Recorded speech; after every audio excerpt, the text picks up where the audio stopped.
சென்னையில் கிண்டி கத்திப்பாரா மேம்பாலத்தின் கீழ் அமைக்கப்பட்டு வரும் கத்திப்பாரா நகர்ப்புற சதுக்கம் பணிகளை முதலமைச்சர் மு.க.ஸ்டாலின் நேரில் ஆய்வு செய்தார். அதேபோல 2ஆம் கட்ட மெட்ரோ ரயில் பணிகளையும் அவர் ஆய்வு செய்தார்.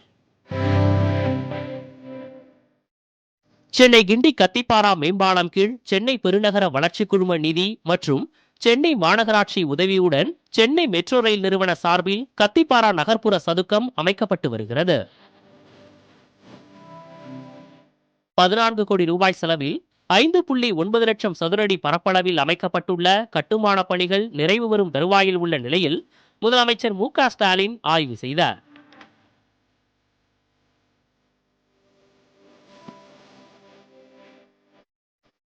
இங்கு தமிழின் முதலெழுத்து ஆ வடிவில் 6 ஏக்கர் நிலப்பரப்பில் 50க்கும் மேற்பட்ட செடி வகைகளுடன் மிகப்பெரிய பூங்கா அமைக்கப்பட்டுள்ளது.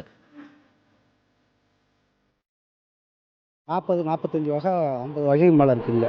இப்போதைக்கு இன்னும் ஒரு 40 வகைக்கு மேலே வைக்க போகிறோம். கத்திப்பாரா நகர்ப்புற சதுக்கத்தில் அமைந்துள்ள பெரிய தூண்களில் பல்வேறு கலைஞர்கள் இணைந்து வண்ண ஓவியங்கள் தீட்டி அழகுபடுத்தி வருகிறார்கள். 3 ஃபேஸ் கொடுத்துருக்காங்க. இந்த 3 ஃபேஸில் ஒவ்வொரு பேட்டர்ன் மாதிரி போடுற மாதிரி. இந்த பேர்ட்ஸ் இருக்குல்ல, இந்த டிசைன் வந்து மதுபானின்னுவாங்க. அது வந்து ஃப்ரீ ஹேண்ட் ஸ்கெட்ச் தான்.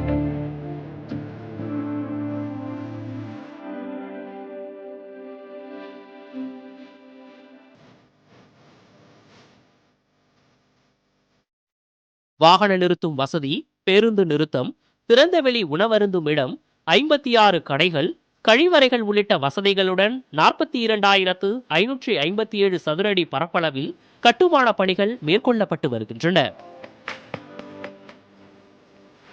பாலத்திற்கு கீழ் சிறுவர்களுக்கான பொழுதுபோக்கு இடமும் அமைக்கப்பட்டுள்ளது.